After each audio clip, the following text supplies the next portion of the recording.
Hello everybody, welcome to Bedrock Basics episode number 9. Today we're going from the Nether to the end. The end is the area where the final boss of this game, the Enderdragon, is. It's not the official end boss, but anyone who knows this game knows what I'm talking about. Anyway, here we are in a structure called a Nether Fortress, which is found in the Nether. And the thing about the Nether Fortress is that this is the location where you can find the blazes.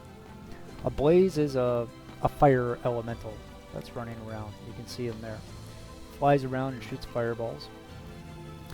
And he has a unique loot to drop. And that is a blaze rod.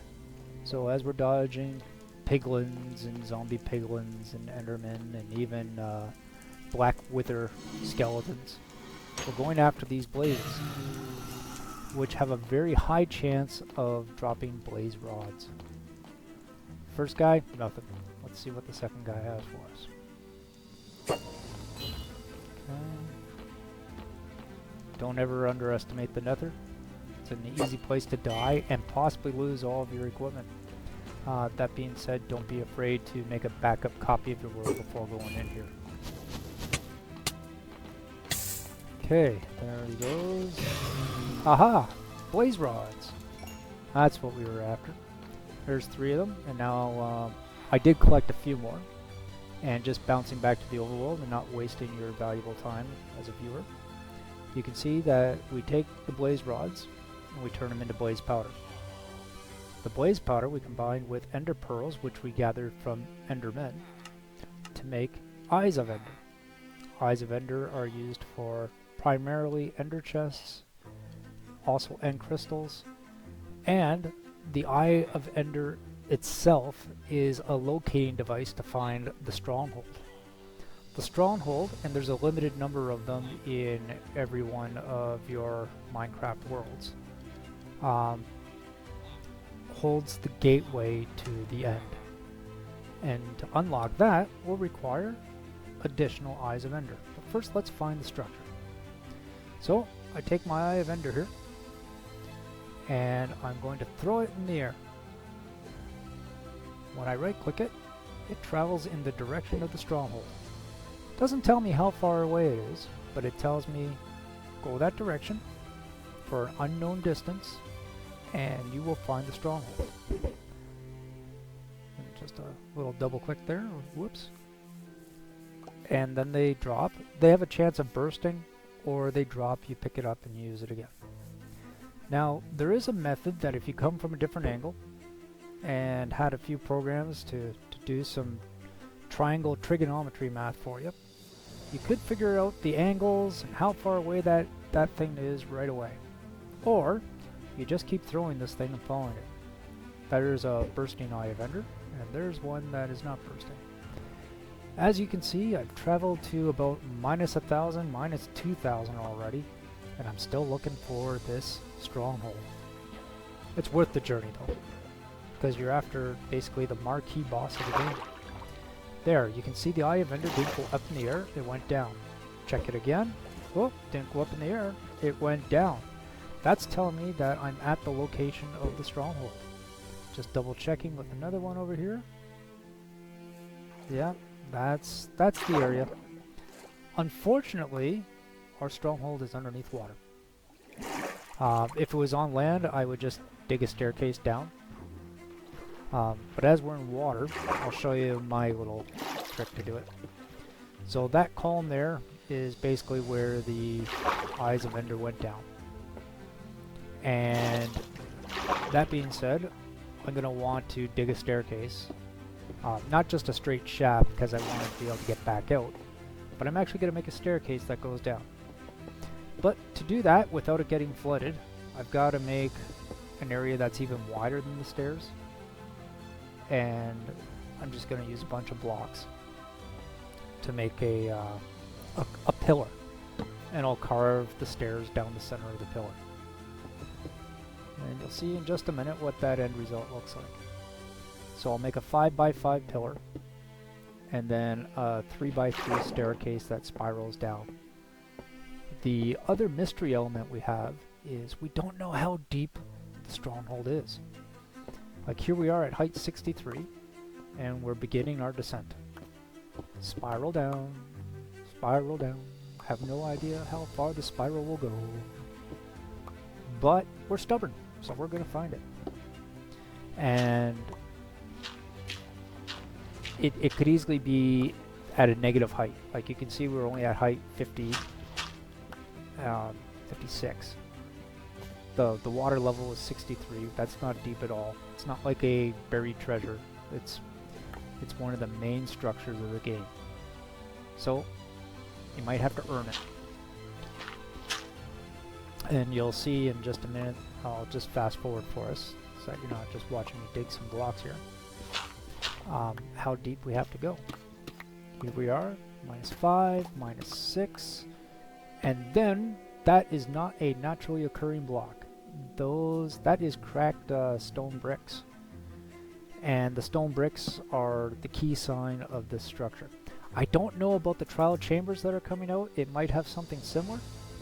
But right now, those cracked bricks are telling me that I'm at the stronghold. Crack it open, yep, there's a chamber down there. And this chamber is pretty dark.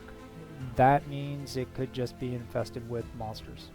Creepers, skeletons, zombies. There's also another critter that hides in the bricks sometimes called a silverfish, which is something that they added with the structure. And it's just a big old wormy item, wormy creature that basically surprises you and tries to chew you up a bit. They don't do a lot of damage if you're armed and prepared, but if you wind up digging too fast, you could wind up swarmed by a whole lot of, and that can hurt. But 1 or 2 at a time, no problem. And they give a bit of experience points as well. They're just like hard to describe. They're called silverfish. They're just a crawly insect monster. And they're actually found in infested bricks. Oh, there's another one. Where are you, you little bug? There he is. And there he's gone. Okay, I'm just going to finish off the staircase because I do have to get out of this place. I don't want it to be my tomb.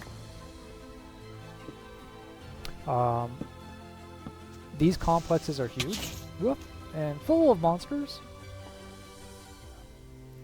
And I'm going to just save a bunch of time here because there's a whole bunch of chambers that go to nowhere. Some of these have libraries or other areas of interest. This complex does not. It has this chest here, and there's also the chamber with the end portal in it. But I have investigated all the side routes. There's nothing of interest to the viewers. Just empty space and random monsters. The most interesting thing is the armor trim that was in this chest. And that's about it for side loot. That's not why we're here though. We're here for the end portal, which is just down this hall. Taking our time, making sure the monsters don't get us. And into the end chamber. Every end room, or end portal room, has a silverfish spawner in it, which we just dealt with pretty quickly there. And the silverfish is gone. Now to activate this end portal, you have to stick an Eye of Ender in each of those open slots. This one, they're random how many already has there. This one had 1 already in it. And there's 12 spots total, so I needed 11. Stuck 5 in. We'll time lapse over to a spot later on when I've got more. Back on the surface here. And that is the original staircase that we built to go down. And to be just a little bit more efficient, I built this second staircase, which goes straight to the end chamber. Because later on, I don't want to mess around, get lost. I might wind up even sealing off the rest of the complex from the main room, because the rest of the complex is just space and blocks, and I can get that anywhere in Minecraft. Don't want to deal with the monsters and the spawns and the distractions. But I definitely need the end portal, and I'll use it more than once as it's my gateway to one of the 3 dimensions that we have access to. And to make that access a little bit easier, I put this staircase in, which spirals down and goes straight to the end portal room.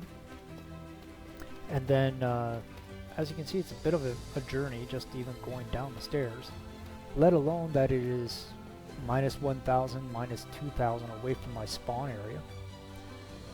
So I've got a nice little bed resting area there with an ender chest, workstation. I'll put some more work chests in later. And to make my trip easier from my spawn to here, I'll put in another end portal. If you travel through the Nether, your rate of travel is an 8-to-1 ratio. So if you travel 125 blocks through the Nether and then hop through another portal, you'll be 1,000 blocks away from where that started. Here's my son, my wonderful 8-year-old boy that got me involved in this game, and he wants to help me kill the Enderdragon boss. So we're going to leave you with a little cliffhanger right here, and next time we will go to the end and we will take her out. Bye for now.